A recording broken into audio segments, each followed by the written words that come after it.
Hey. No, we want to keep achieving. And I want you to Hi, Erica Foley. Hey, Michael, how are you? We're good. How are you doing? I'm doing fabulous. I can't complain. Great. That's a good thing. Thank you for coming. It's good to be here.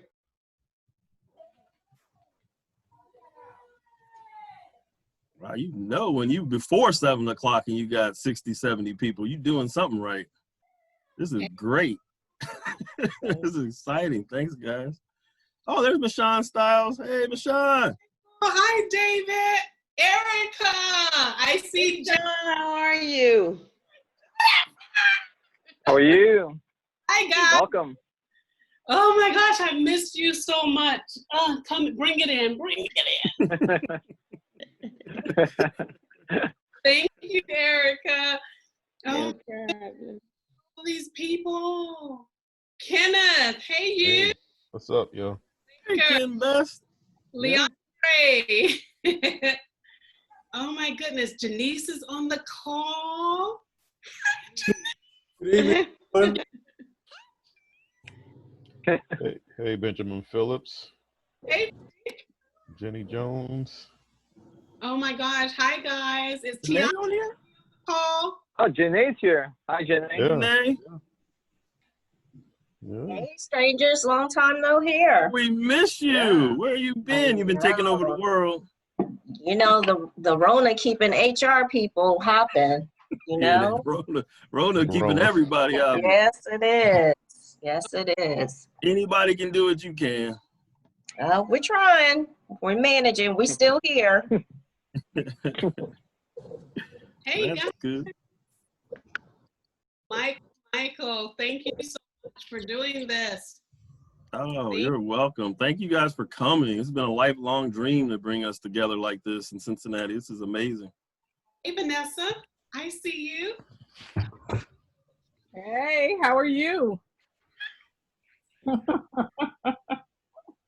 I've been socially isolated, can you tell? Exactly. Oh my goodness. Oh, I see people. I see people. Exactly. I see people too. Dr. Baker on? Oh. Hey Michael Brightwell. I've been listening. Yeah, Dr. Baker already on the chat line starting up mess. That's what he's doing Is he what he already. doing? You know how he I'm rolls. causing trouble per usual. Good to see you. Kenny Glenn is here. Hey, Kenny. Oh, I've got my teammates here. You gotta have your right hand man. You That's now. right. Both of them are there. Ben's there. Yep, we're here. Ben? Hey, Ben. Alicia, is that you? Oh my gosh.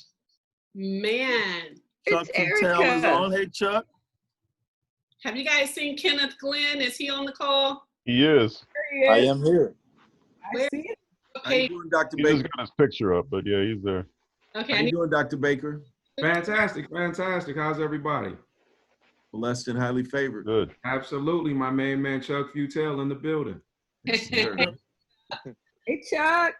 Hey, how you doing? Hey, good to see you. Yes. Okay. Hi, Elgay. Thanks for joining. Toriano. Hey, Where's Dr. Kareem? What Are you page? in D.C. now? I'm in Maryland. Maryland. Okay, it's good to see you. Thanks for coming in. Thanks, Mike. Okay. Good to see you guys. Oh, look who it is. Dr. Kareem, what's up? No. Hey, family, how are you? Hi, Dr. Hello. Oh, goodness. Wow. Wow, wow. Hey, okay. Beautiful. Did I just hear that Olgate went to Hey, Maryland? Yeah, okay. she's in Maryland now. I don't know. Is that right? Okay. That's Olgate, correct, Maryland's guys. I not snuck better out. than Kentucky. Okay. I snuck out while you weren't looking. I see that. See? All right then. Braswell, I see you too. And Brian Lee. Hey, guys.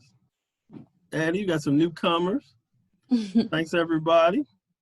We're about 100 people. 90 people.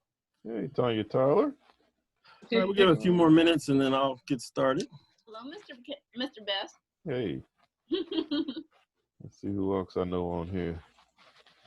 Hey, Leandre, I see you there. Oh, yes, I'm here. All right, brother. Live and well and kicking. Elisa, hey. See you here. Hey. Special shout out there to Lamarck Ward. Glad you could join us today. Hey, Dominique Tapler. Hey, Lamar. Hello, my friend. See you on there. Hey, Yes, Lord, sir. hey. How you Nice to doing, see you. brother? Good. Glad to have you. Nice to see you all. What's up, doctor? Absolutely. Good to see you, my friend. It's been a minute. Hey, Icy Williams. All right. Is the great Icy Williams in here? She is on the call, yes. Hey, that puts Icy. a whole lot of pressure on me to perform today with Icy Williams. Hey, you got to bring that A game, brother. Hey, guys, I may have to go do a little bit more preparation.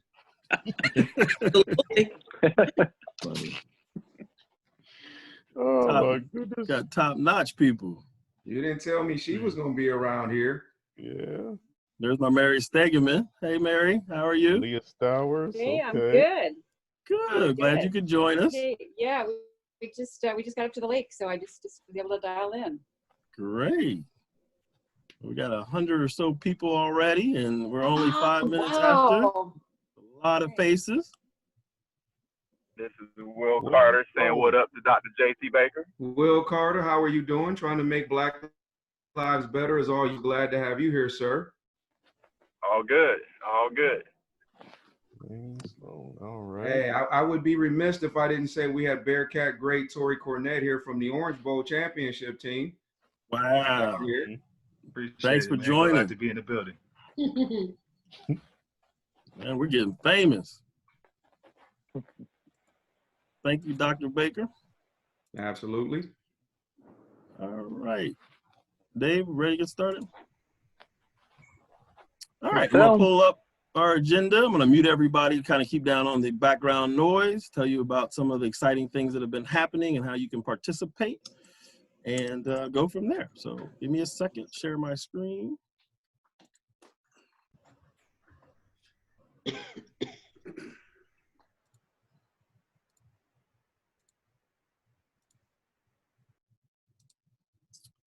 All right, so basically today's presentation, we're going to have 3 breakout rooms, which are networking sessions. So if you have never been with us before, you might not have experienced this on Zoom, but Dave will walk you through each one. Each breakout room will be 10 minutes long, and you'll have 3 to 4 people in the room with you. We'll give you a question to answer centered around financial freedom and different things like that. And you guys can work through those things and talk about them. Make sure you're making connections, maybe share your LinkedIn information or something like that. And then, you know, basically we're gonna do that at least 3 times. So you'll have 9 or so people that you meet, which is amazing to do that on Zoom.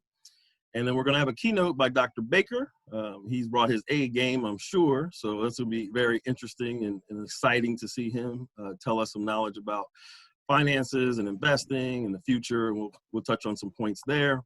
And then we're also going to do a virtual roundtable, which will be a member spotlight. So we have several members, about 5 or 6, that we just want to get an update from them, give them a pat on the back, give them a spotlight to speak in a platform. And also they might have some inspirational words to deal with things that, you know, we're all going through right now.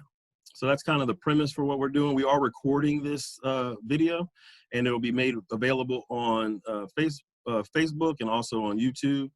And if right now, if you guys are in city of Cincinnati in the chat, if you want to put what, you know, where you're from or what part of town, and if you're not from Cincinnati, we'd love to know people who are from out of state or out of the city.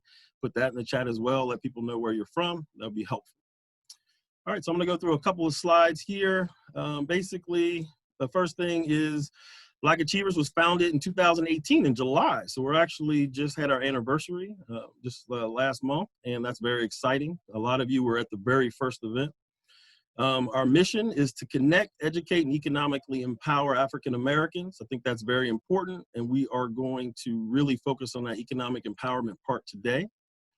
We have become a certified 501c3 nonprofit organization, which is allowing us to go out and create a lot of the partnerships we're going to talk about today that you can take advantage of. And we have over 4,000 members in the Cincinnati area, which is amazing in and of itself. That stretches from basically the tri-state area. And we have now 30,000 members nationwide. So we're growing. Our future goal is to get to over 1 million members and have chapters in cities all over the country. And you're a part of being part of the very first chapter that was ever stood up. So you all should be very proud of that fact as well. One of the things that we've been talking about the last event was the George Floyd and basically civil unrest and everything that's centered around that. We want to make sure that that just doesn't disappear because it's not on TV, right? Or if it's not in the top of the mind with Black Lives Matter and things like that. So for a Black professional, perspective, what's happening, I'm getting lots of calls from corporations every day who are looking for diverse candidates. And we're starting to set up a pipeline so that if you were looking for a job or a better fit, that you can come to Black Achievers and find new employment. We have an employment opportunity that I'm going to go over here in a little bit later today as well. And then also internally, you should be looking at trying to get a promotion. If you haven't had a promotion in a while, basically revisit that. That's something that maybe in this particular time is something that can happen. So we're seeing a lot of people getting promotions at this time. And then also community investment. So if you work at a company, big or small, ask them flat out, like, what are you doing to make things better against, basically systemic racism, trying to be anti-racist and trying to basically do things to make the community a better place. What role is that company playing? A lot of the major companies are being very vocal for the first time ever. And we have to make sure that the places that we do business with, spend our money with, are also doing those types of things. The demographics in the United States are changing, as we know. So African-American, Black and brown are becoming a bigger, larger percentage of the population, and our voice is getting louder. So we want to make sure that we're taking advantage of those things. All right, so that video kind of explains what's happening on a national level as far as corporations' investment in organizations and trying to make change. There's been $1.7 billion donated by corporations centered around racial equity, which is amazing in and of itself. Locally, we've had Fifth Third, P&G, and Kroger all take a big stand on these types of, on this particular issue. And then also nationally, Nike and Uber and Facebook. Nike most famously with Kaepernick and his advertisements. But basically all Fortune 500 companies now have diversity departments or CDOs, and we see those popping up everywhere. If your company does not have, say, an affinity group for African Americans, you should definitely propose that they have one or start one. And if yours does, I would recommend you get involved in that. We're seeing more supplier diversity, basically because, like I said, the shifting demographics, our dollars are mattering more, our employment matters more, and our voices are mattering more. So we want to make sure we're galvanizing around that at Black Achievers, and that we're seizing those types of opportunities and making those things something that we can take advantage of and have more prosperity for ourselves. So I just wanted to give an overview of kind of what was happening. Specifically at Black Achievers, we're setting up new partnerships to give you guys more opportunities in a few different areas. So one of the major areas that we've set up is with Flywheel. It's been extremely successful. Flywheel is a social incubator for businesses who have a social mission.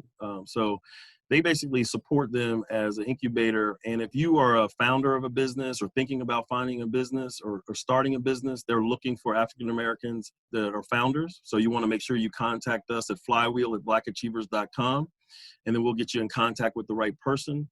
And then in addition to that, a lot of our leadership team, about 6 or 7 people, have become coaches for Flywheel. And that allows you to be close to the founders of these organizations and these companies to help them with their positioning of their product or their service. There's also investment opportunities in these small companies as well. So they have an investment fund. So Flywheel is a really great source for us to be able to tap into a young ecosystem of very, very smart entrepreneurs who are getting started, and also to feed them founders and entrepreneurs. So I would highly recommend, if you're interested, send an email to flywheel@blackachievers.com, and we'll send out some information and connect you guys directly with the organization. In addition to that, board leadership has become a big thing. A lot of the boards in Cincinnati have very little diversity. In certain instances, it might service a community that's 70% African American, but have almost no representation of African American on the board. So we've partnered with the Leadership Council, Jenny Berg, It's a great organization. They have a BOLD program, which is a 6-week board orientation and leadership program. And basically the benefits of serving on a nonprofit board, if you've never considered that, is to expand your network. You can grow your personal brand. You're going to meet a lot of very important people. You can support initiatives that you care about, as far as the environment or anything else. You can learn new things and just overall make the world a better place. So we highly recommend that. We're going to have several people on our leadership team take advantage of the BOLD program as well. And if you are interested in that or learning more information, you should send an email to board@blackachievers.com, and then we will get you in touch with the right people to answer any of the questions that you might have. So that's the second opportunity that we've set up and wish you take advantage of. For those of you who are looking for a new career opportunity, we are going to be starting a career portal. We do have this immediate job opportunity available. It's a senior business advisor. This is a non-sales position. This is a support position at one of our partners. Essentially, you would be supporting minority-owned businesses, helping them with everything from like SBA loans or bank loans or strategic plans, trying to help them with their sales and giving them access and pointing them to the right resources. Because a lot of times these owners are, overwhelmed and they need that type of support. So it's a pretty robust role. You only need a bachelor's degree for this particular position or 10 years of experience if you don't have that. And if you're interested in that, send an email to careers@blackachievers.com, and we're going to start a distribution list because we're getting a lot of these job opportunities coming through, and eventually we'll develop a portal called diversetalentpool.com, but that's in the developmental stage. So as of right now, just send an email and we'll get you in contact. But this job opportunity is available right now. In addition to that, Leandre McFadgen, he'll speak later, but he is kind of taking a lead on our investment club. So this investment club was an idea that we had probably almost 2 years ago, and it's finally coming to fruition now. So we've set that up. We've seeded it through our leadership team with about $100,000 in the fund already. We want to focus in 2 areas, real estate and M&A, so mergers and acquisitions of businesses. On the real estate, we will be looking at commercial properties as well as residential properties to invest in and working with different individuals like at the Port Authority in different places. M&A is business acquisition. So we have a relationship now with the Chamber Minority Business Accelerator. Darren Reedus heads that up. And he's in a position to have a lot of deal flow for businesses that are available who would like to become minority-owned businesses or businesses owned by African Americans. So he has a program for that we can tap into. So we're raising money in this fund, and you'll be able to be a part of that and make those decisions as to what types of investments that we make. So right now, we're also partnering with a few real estate firms as well. We're putting the minimum investment around $500 to make it accessible to everyone. We will be sending out a survey in the next couple of weeks. Leandre will be heading that to really get a feel for what our membership is looking to invest and how large our fund can be. We'd hope that we could at least get to $250,000, if not $1 million. So we'll let you guys know where we are as far as pledges once we go through that process. And then if you're interested in this or interested in becoming part of the investment club, please send an email to investment@blackachievers.com, and that'll also put you on the distribution list. And we'll be having smaller Zoom meetings centered around a lot more detail for our investment club, but you actually get to be a part of the process. So we actually have a team right now of about 7 people who are going out, doing the research, setting up the meetings. But if you want to be a part of that, you can. If you want to be passive, you can also be passive as well. So very huge opportunity. We see that 5 years, 10 years from now, that Black Achievers has members all throughout the country, and we have $1 billion in our fund investing in Black communities all throughout the United States. So that's our long-term vision, and you guys are able to be a part of that. So I'm going to stop talking. So hopefully that was good information that people can take advantage of. David is going to run our networking sessions. The very first one is starting right now, and I'm going to turn it over to him, and then we'll proceed from there.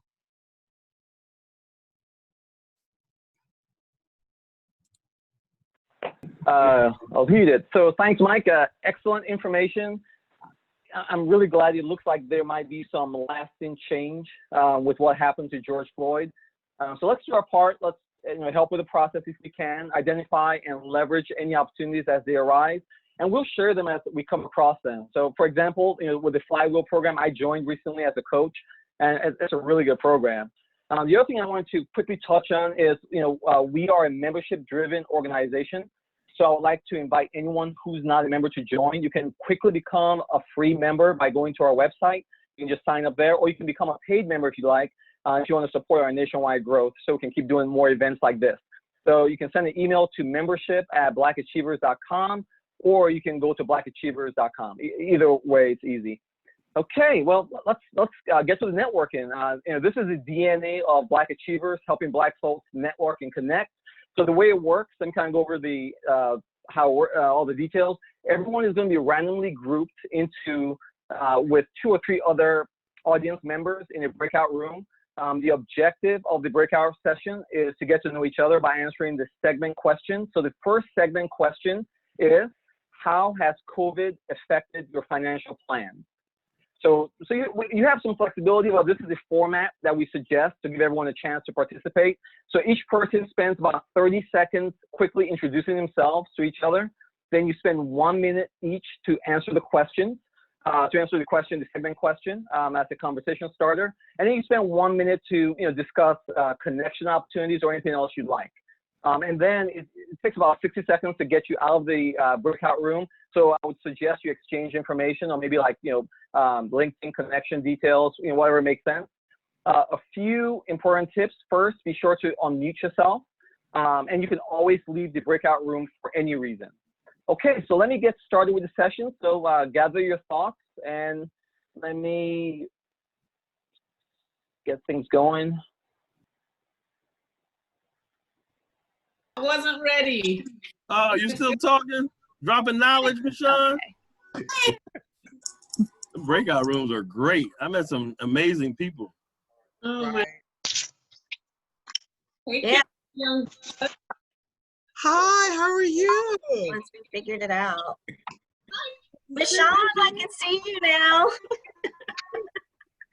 We missed you, Janae. Hey. Dinner is over. Another one, please. Thank you. You missed his really cool special attack.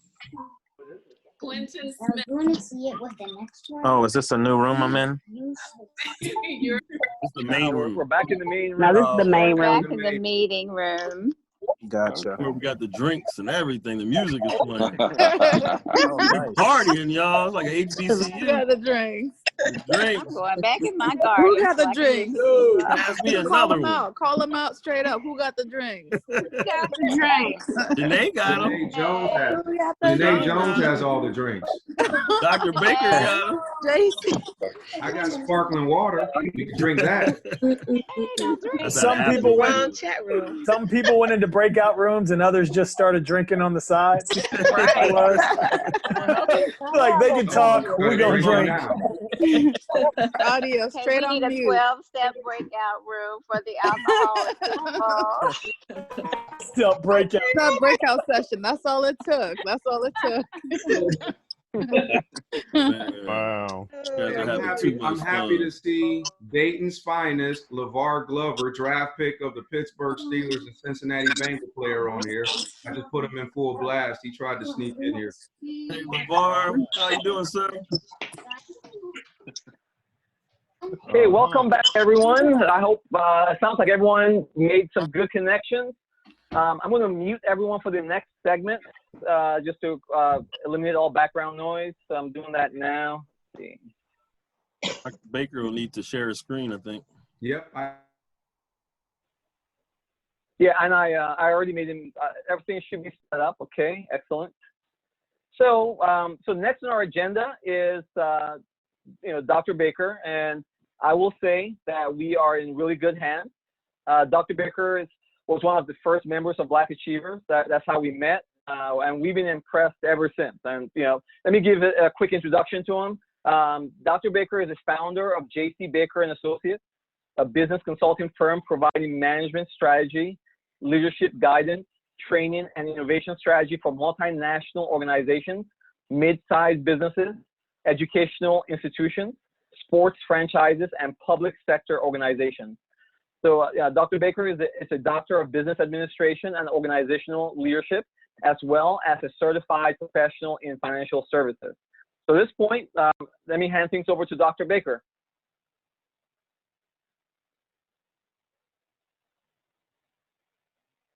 Okay, there I go. I'm sharing my screen here, and we all can see my screen. Is that correct? That is correct. All right, fantastic. Now I can go from there. So we're going to talk about financial freedom today, and there's no way possible that I can teach everyone what you need to know regarding financial freedom in 20 to 30 minutes. So I'm hoping to shift a little bit of your philosophical paradigm to see things in a little different way. We're not going to be able to have discussion or dialogue, which I typically like to have.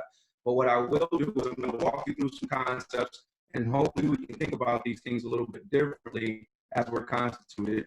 So obviously, David talked a little bit about who we are and what we do. Actually, I own the only business hospital in the world. We own all the assets around the business hospital, and pretty much you come to see us when you're not basically doing well as a business. We heal businesses and make them healthier, and we do it with our 20 practitioners. So let's jump into it right now. So how to invest financial freedom. So one question to consider is, what is considered financial freedom? I know if I were to ask everyone in here what is financial freedom, someone would tell me something different. So because Dr. of Baker, that, you're staticky. Am I staticky? Hold on one second. Am I better now? Yes. Yep, I see a head shaking. Fantastic. So if I were to ask everyone, what we would find out is that there's a different definition for financial freedom based on who you're asking. And actually, that's not necessarily true. Now, how you feel about it might be the case, but how to achieve it is not, all over the grid. There's actually something finite that you can actually touch, hold, and is tangible. So how do you achieve it? There's many different ways to achieve it. There's many different philosophies on how to achieve it. And most people spend a lifetime seeking the formula as to how to achieve this financial freedom. And then lastly, are you on the correct path? You get out of school, whether it's high school or college, and then you embark on a journey, and then you hope that journey takes you to a place that's called financial freedom, whether you hit it at the age of 30 or whether you hit it at the age of 72, one way or the other, you're looking for that. And a lot of times you're uncertain on if you're on the correct path or not. And so today we're going to talk a little bit about that. So as we go into the next slide here, so what is financial freedom? What is on that checklist? So if I were to ask you guys, a lot of people would say, well, it's income. It's how much money I'm making. I know in a lot of places, people will say, well, just look at what I'm making or how much money I'm making. And what I would submit to you, that a part of it is how much money you're making. But that alone is not, because you have the reverse, which is how much are you spending? So you can make $1 million and you can spend $1 million, won't make you financially free. I think that's a concept that we all know, but I don't think we really think about it. And I'll give you an example of what I mean. There's a company called WeWorks that went public, and WeWorks made $1.5 billion. And many people would see that and say, well, that's a successful company. I would like to make $1.5 billion. Unfortunately, they spent $1.3 billion to make the $1.5 billion. So therefore, they don't have any liquidity legitimately. They're suffering. They have a problem. And so in that, they go back to the well of investors, which puts them back in debt. And so therefore, the company's not financially free. Neither are the owners of the company. So in that case, income is not necessarily just the key. Debt elimination. Well, debt elimination is part of it. And I know for some of you, you would love to just eliminate your debt. That would be a huge win to you. It would lift the burden off of you, but that doesn't stop the pattern of your spending or your understanding of money.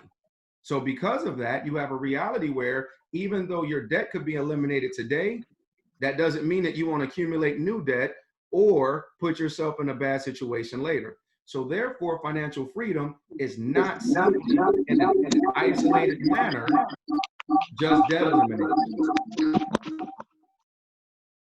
Well, from there, we might say assets, and assets are a part of it. The accumulation of assets and having more assets than liabilities is how we determine net worth. But assets alone are not the key, because if you have bankruptcy, if you have a lawsuit, then you may have to file bankruptcy if you don't have enough assets to cover the lawsuit. So in that case, the accumulation of properties. We hear a lot of people all the time say, I want to be financially free, so I'm going to invest in real estate. Well, that real estate until you own is still a debt. And so because of that, that doesn't necessarily make you financially free. It just puts you on the hook for more liability. Well, we might talk about a net worth. And so in that case, once again, we spoke about net worth, in which that is the difference between your assets and your liabilities. And if you have a decent net worth, you might feel like you're financially free or you're financially free. Since this is Black Achievers, I will tell you that is that the average net worth of Black Americans is around $1,700. So when you think about that, $1,700 is what our average net worth is. We know that that's catastrophic as a country. So there's nothing even to leave to your children in that instance, which means that even their net worth generationally will not take them to a place as to where they could be financially free. I think we have a raised hand here. Michael, assist me with that. How do I answer this question on this raised hand? Or David, since David is unmuted. I think the person is trying to let you know that you're a little staticky. Okay, am I still staticky now? There's also a question in the chat. Listen, what can you repeat what you said about assets?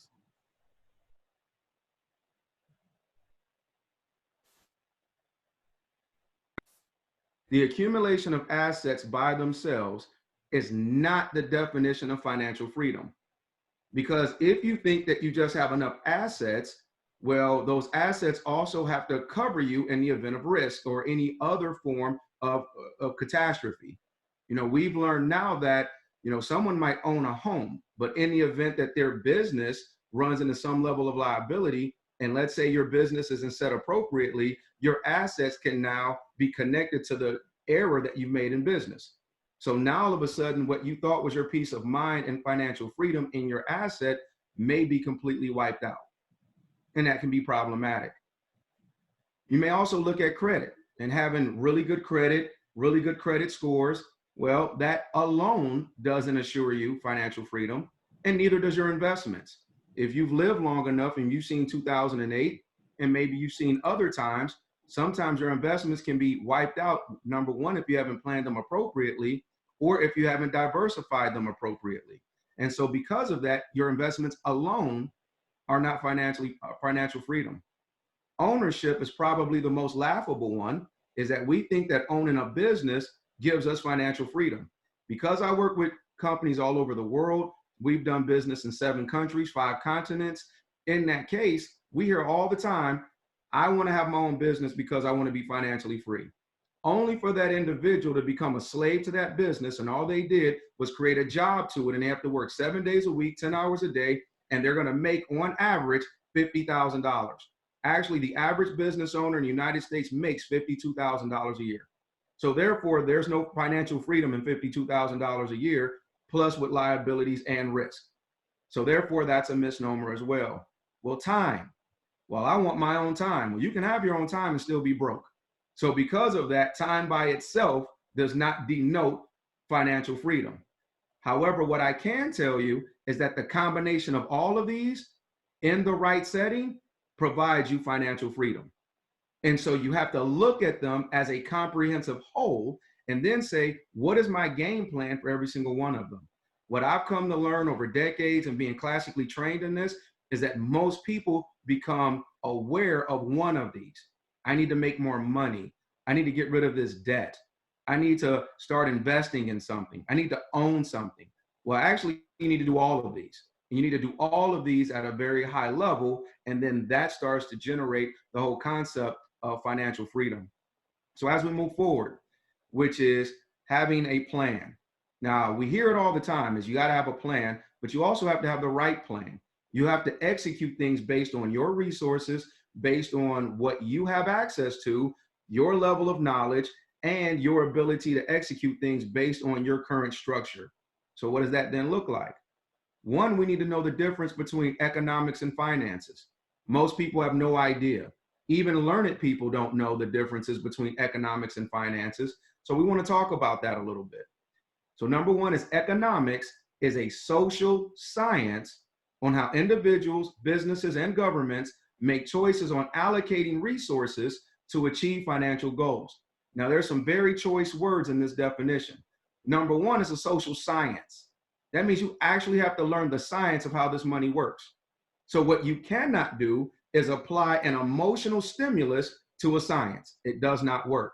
So you have to intellectually understand the components and the interdependent nature of finances in order to scale your economies. Well, from there, you also want to look at how am I making my choices? Not a plug here, but my last book is a textbook that'll go into circulation in about 2 months, but it's on how to make good business decisions.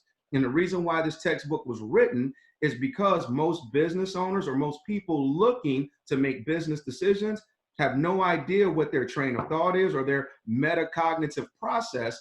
So therefore, they're making choices that are not well informed. And so with that, you can achieve the appropriate science because your train of thought is flawed. Now it's to achieve these financial goals. Well, guess what? You also have a goal. So financial freedom itself is not a goal because that's a moving target. What you have to understand are what are the numbers and the metrics that I'm going to hold myself to, what makes these things attainable and achievable, and then what processes am I going to put in place to achieve them. And then you need a check and balance or an internal control to make sure that you achieve those goals. So in this case, you have to create the economics around what you're thinking about. And then David or Mike, one of you guys are my timekeeper, so let me know when I'm getting close, please. Finances are the amount of money or cash which is available. A lot of times we're making decisions based on what we have access to. And that is a poor way to make decisions. Now, it's a way to survive, but it's not the way to achieve financial freedom. So therefore, you have to vision map, not just your dollars today, but even in the future. You have to have a personal financial strategy. One of the things we do for companies is we provide a financial health analysis, which in a sense provides portion of a pro forma and part financial strategy. Well, why are we talking about those things? Because a business has to know what are the inputs, the assumptions, and the forecast on how that company needs to operate. Well, we also need to do that for our personal self too, in our personal lives. So in that case, the inputs are not just the finances, but it's the economies. So now you have to start thinking about, all right, am I running my life as a business? And if I am, then guess what? Businesses have reviews on where these budgets are. And then they have sales goals in order to make sure that enough revenue comes in. And then they scrutinize their spending so that they can run an efficient operation that maximizes their efforts. We have to do the same thing in our personal life. As we can, and then lastly, create the plan and do not deviate. A lot of time life throws us a curveball, forces us to deviate. We cannot deviate from the plan. Once we have backed that plan with sound knowledge and sound information to where that's a direction we're supposed to go in, we need to stay true to the course and then see that plan through as long as it's a sound plan. Well, as we continue to move forward here, well, what are my sources for finance? Number one is yourself. There are a lot of people who ignore the fact that they are money-making engines. They think about their jobs, they think about someone else investing in them, they think about all these other things versus themselves. The number one thing that I get called for is that, hey, Doc, how do we get more money? Are there any angel investors? Are there any venture capitalists? And yes, we work in that space. Or are there any grants that I can get? And yes, we work in that space as well. However, they always neglect themselves as a money-making tool. So you have to see yourself differently. Well, next, your W-2 work is a source of finances. So if you have a job today and you're out there working, well, what does that mean? Is that income has to be scrutinized and planned out in a way that allows you to obtain some future financial, and you cannot deviate from that. Entrepreneurship is a way. So therefore, a lot of times what we're doing now is we're combining the two. People are working during the day and running something on the side. Some people are working their job, hate their boss, and now they want to become a full-time entrepreneur. That's also an opportunity, but that has everything to do with your ability to convert something of value. Then you've got investments. A lot of people say, well, I don't invest, but yet they have a 401k plan. Well, that's investment. A lot of people say, well, I don't like to invest, but they've got permanent life insurance. Well, that's also an investment. So there's a number of ways that you're currently investing that you may not even know that you're investing in. Well, it takes someone that understands the market, that understands those aspects. So therefore you can be educated at a level to maximize those opportunities. That means you've got your personal portfolio, or you might deal with an investor type that will help you with that. Lastly, or not lastly, but next you have loans. Loans are a source of finance that a lot of people shy away from. However, loans can be very important if you know how to leverage them. So leveraging loans the appropriate way allows you to get access to even more capital, bigger customer base, more market share, that therefore you'll be able to grow your entity, your company from. So loans should not be looked at as negatively, but as a tool to grow your financial resources.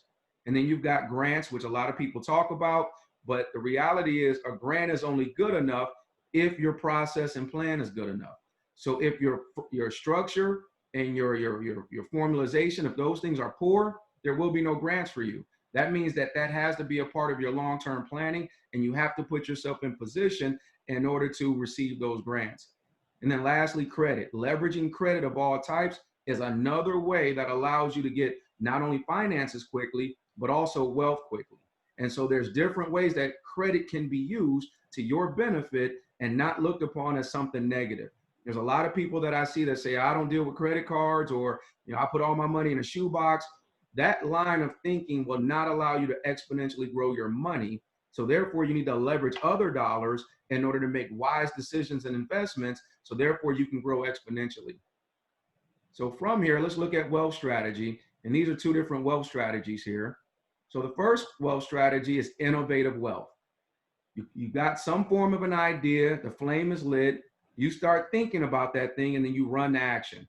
That's what I would call Uber, or that's what I would call Facebook, or that's what you would call Tesla, is that you've got all these startups out there and people coming up with concepts that says, I now can make $1 billion because of something I'm thinking about, and everyone's gonna love it. The good thing about that is that's a very real reality, but the negative is that they're very hard to execute. It takes a lot of money to pull it off. It takes a large team to pull these things off.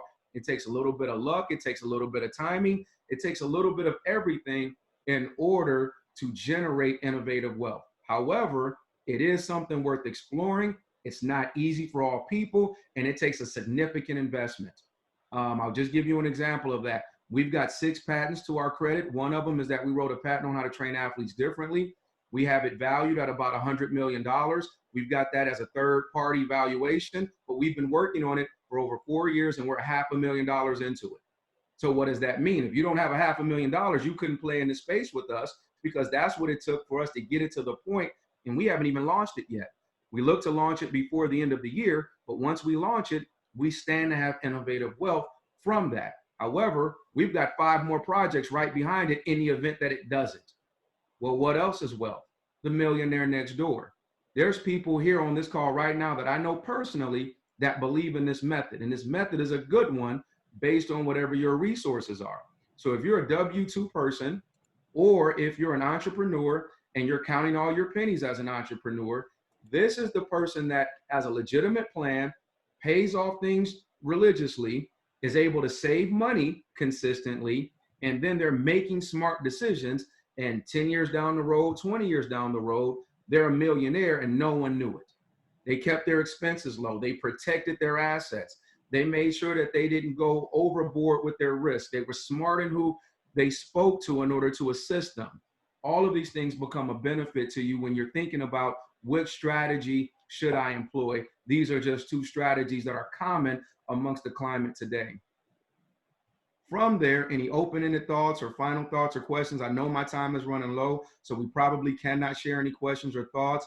So in the meantime, this is my contact information in the event that someone wants to contact me and ask me specifically about anything that we've covered today. Oh, y'all just gonna cut a sister off in the middle of it. Okay. Ease it in the conversation. Go back to my breakout room. I bet you a lot of people got cut off. Wait a minute. Y'all got cut off. I was in mid-talk and I got cut off. We didn't want to interrupt you. All that knowledge. It's just, oh my God. Everybody have a good connection. Think we're good? Yes. It's powerful, isn't it? Awesome. Awesome. Great. Yes, indeed. We're gonna hear from a few members now. So yeah, welcome back, and this is the member spotlight segment. I'm going to mute everyone just so there's no background noise.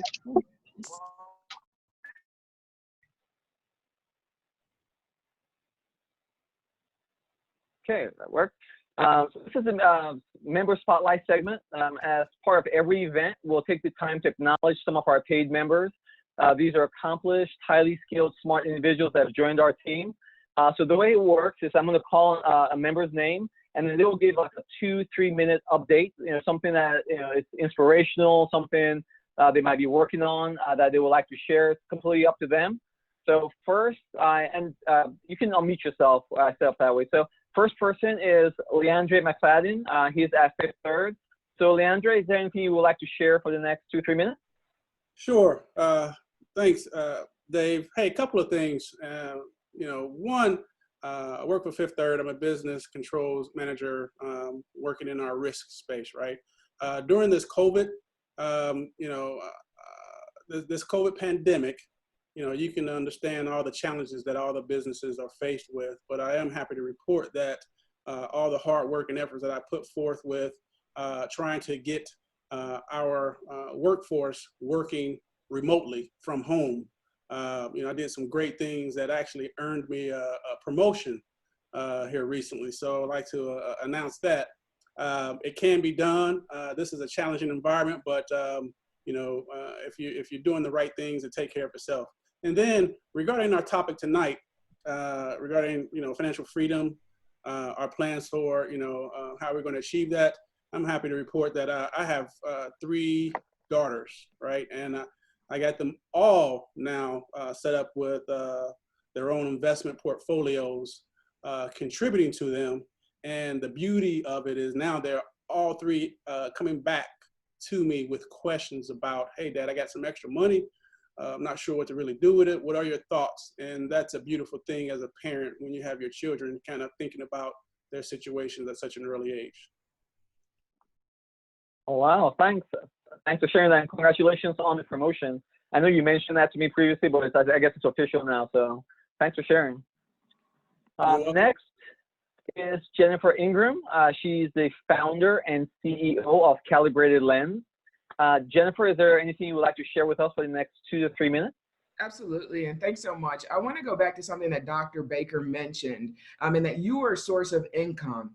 I think that for a very long time, how we ascribe value is oftentimes rooted in what we produce or in a process. And so I would encourage everybody to consider the words of Audre Lorde, especially as we go through this season of unrest, and we look to convert the moment into a movement and really harnessing the momentum for societal change.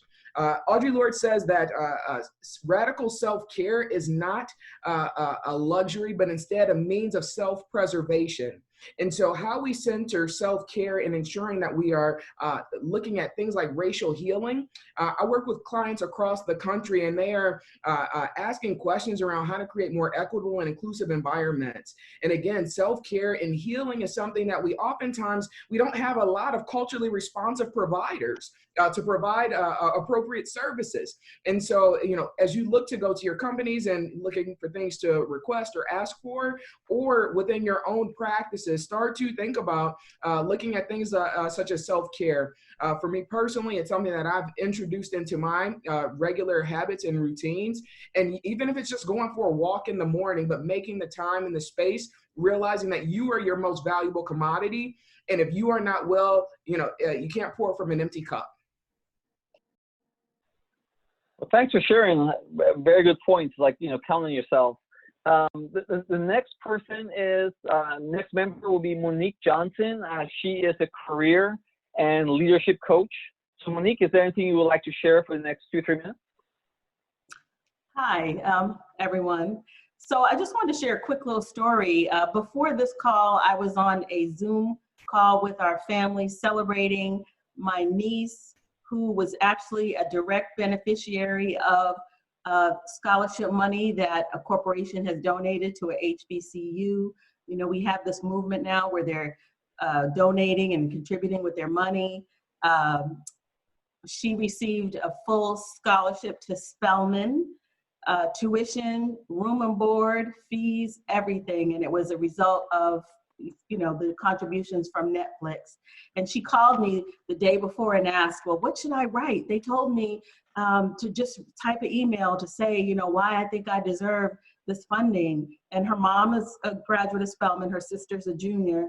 And so I told her, now's the time to toot your horn. If you've never tooted your horn, make it quick, short, succinct, come up with your bullet points, your 4 or 5 bullet points of, you know, all of your best achievements. And she did that. And so we were just celebrating and really, really excited.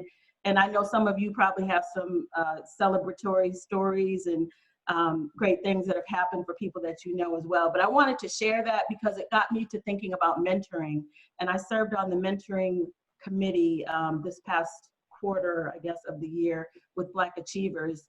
And it's a program that we're still growing, but you never know who's watching you.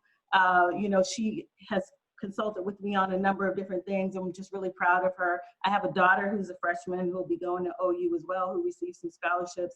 So I know that our program is focused more on professionals and older individuals, but I wanted to just say that, you know, Black Achievers is definitely on the rise. We're leading the charge. We're glad to be a part. I also wanted to say that someone called me this week about mentoring with Black Achievers and becoming a part of the organization because they saw my photo on the website. So you never know who's paying attention, who's watching.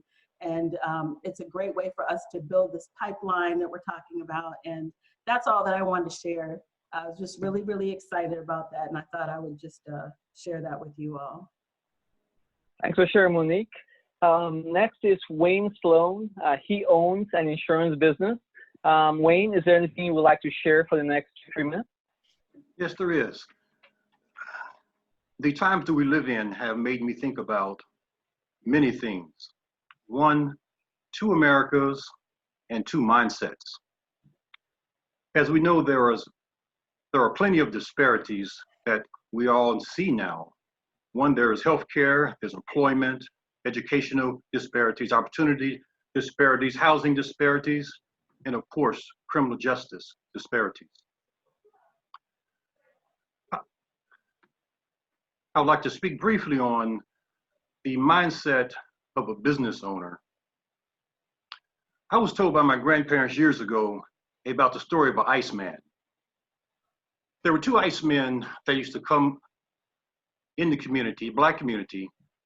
One was a Black man, and he would sell the ice. This was all before the refrigerations were here, and they would holler, "Iceman, Iceman, buy ice," and many of the Blacks would buy it, but many would say, "I'm gonna wait till the other white man who sells ice on Wednesday will come," and the white man would come on Wednesday, and he would sell the same ice cold ice, buy it.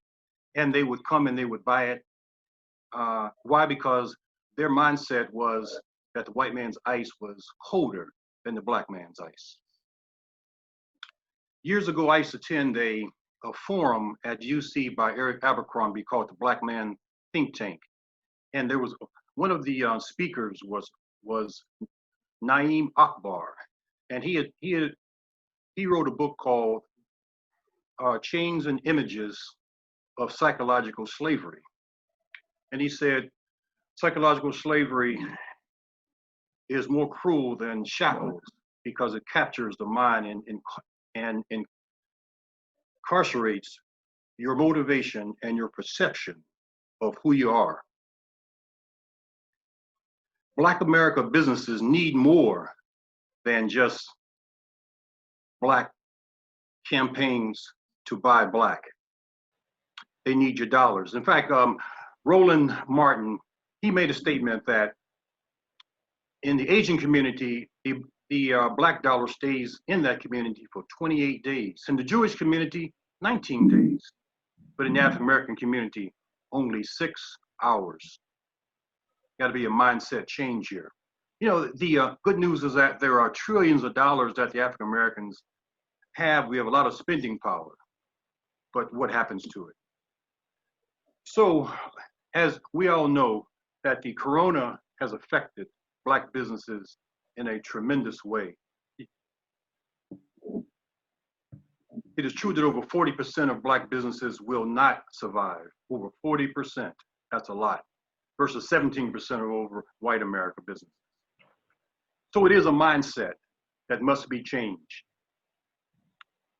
And part of this is the Black achievers and all the great things that we're able to achieve and the great people that we're able to interact with is all helping us to change our mindset, because we are living in two Americas with two mindsets. Thank you. Thanks, Wayne. Thanks for sharing. That's really good stuff. Next is Vanessa Enoch. She is running for Congress.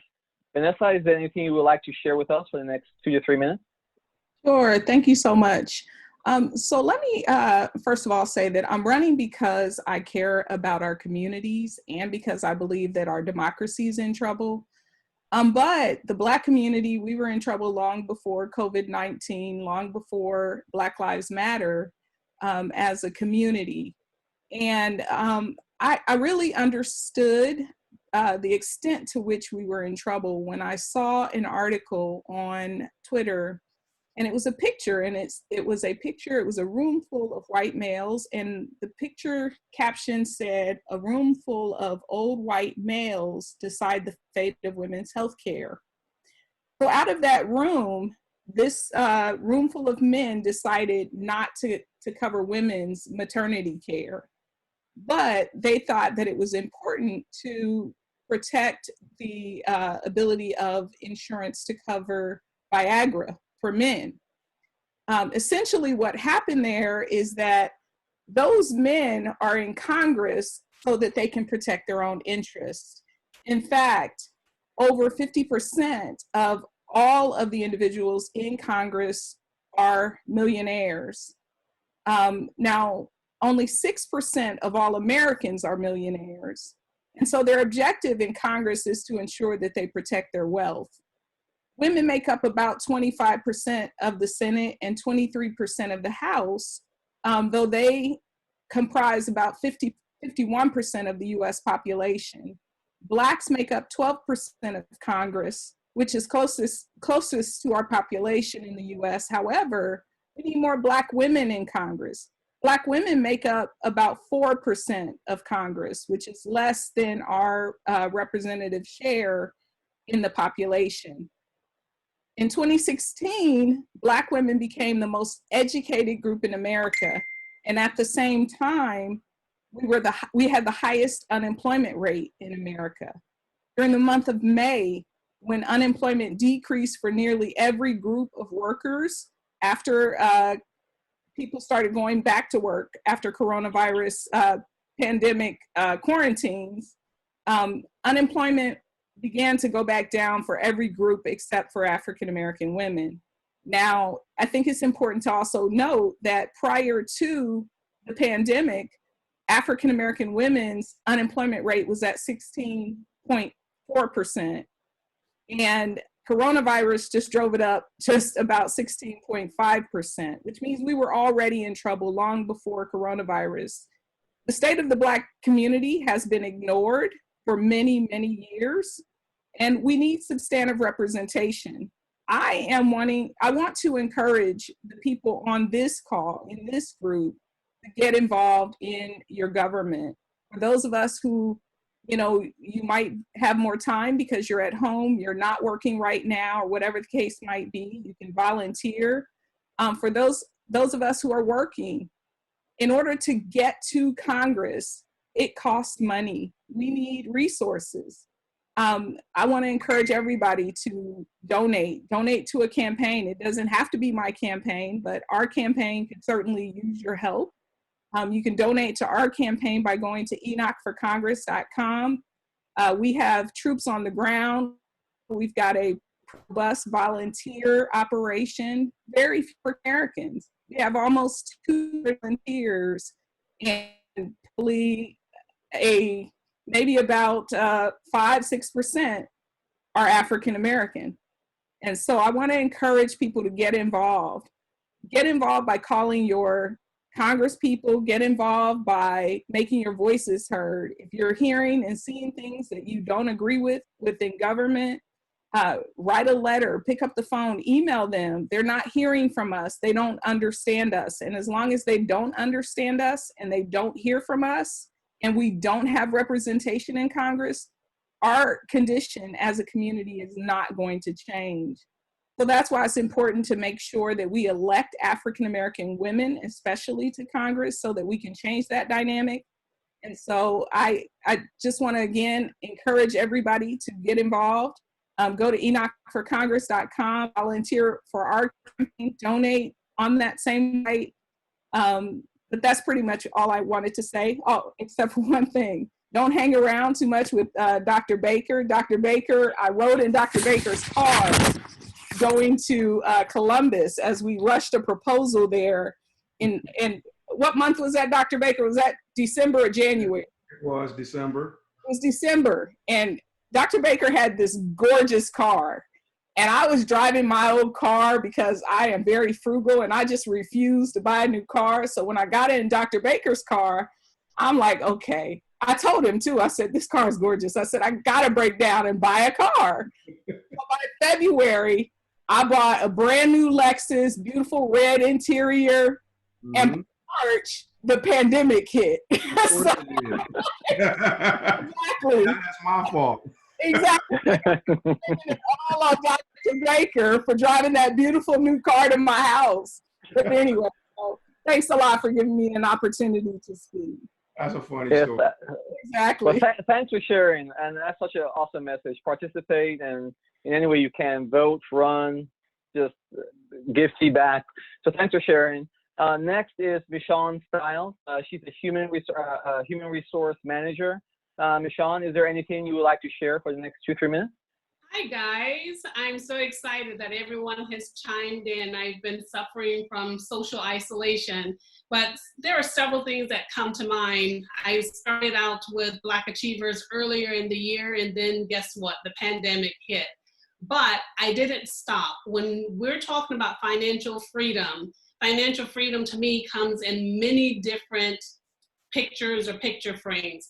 I decided that I was going to do something with all of this extra time that I have, because we all know that when you work in the office, you don't have enough time, but when you're working by yourself, you have more than enough time, right?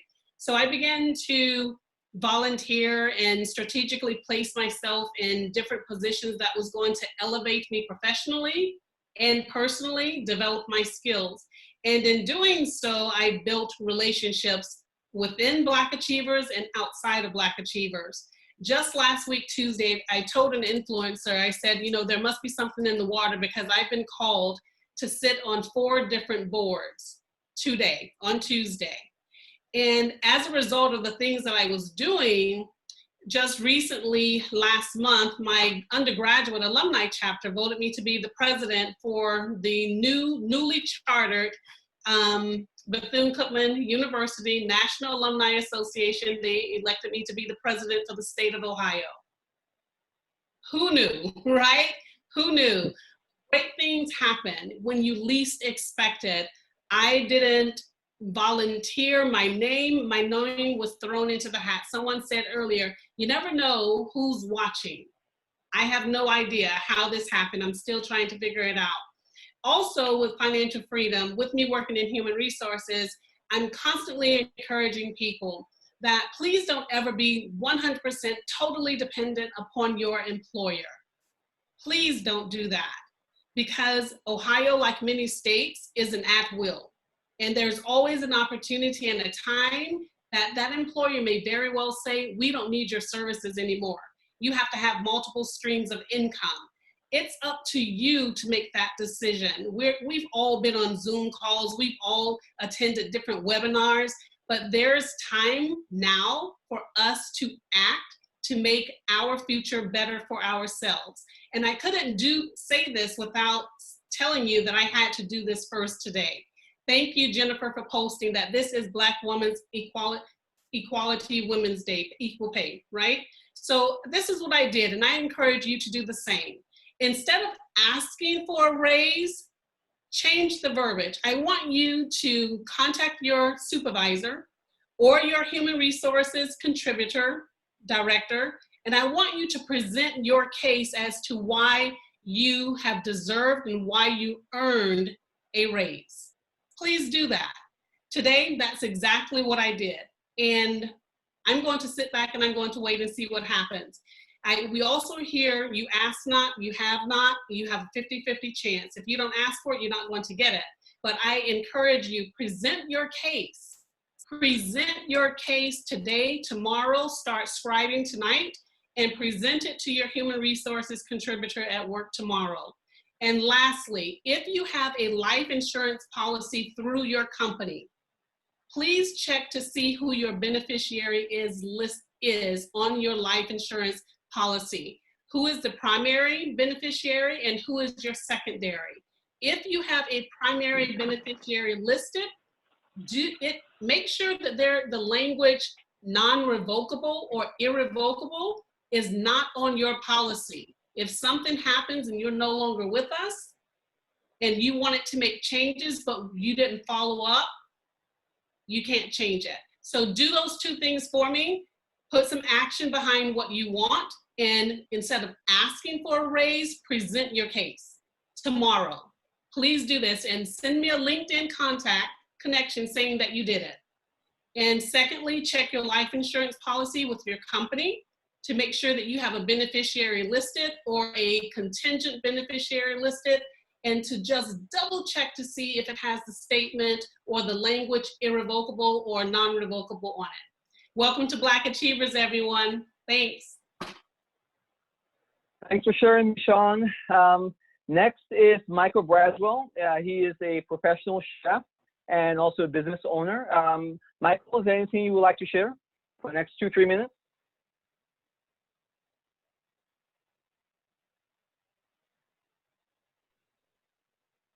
Yes, I'm sorry, Dave. Yeah, thank you. Yeah, I'm just so excited to see the growth and just the energy coming from the members that started and now new members, and just the thought of what this young man thought of and put into action, and look at how it's just flourishing. There's so many things that have been said already. I can't begin to even try to go over that. So I would rather try to complement it. And I just want to sum up a little bit of what Michonne just said, because if you want to achieve greatness, especially in these times, we have to stop asking for permission. It kind of reminds me, you know, when we marched on Washington, the cry was jobs and justice. And then even years after that, the anniversary of the march on Washington the cry was jobs and justice. And here it is now, we're sitting in even amongst, or even before this pandemic, the cry is still jobs and justice. So I really believe that we are set to make the change that is needed in our communities and society for Black people. I believe in Black achievers. I believe in everyone that wants to be a part of this mission, because it's real funny. I've learned a long time ago, and some people have heard me say this before, and I'll just finish with this. But you know, when it's funny, you know, when God gives you, when I think about Mr. Moore, you know, when God gives you an assignment, you know, there's an obstacle that is always put in the way. And there's a reason for the obstacle.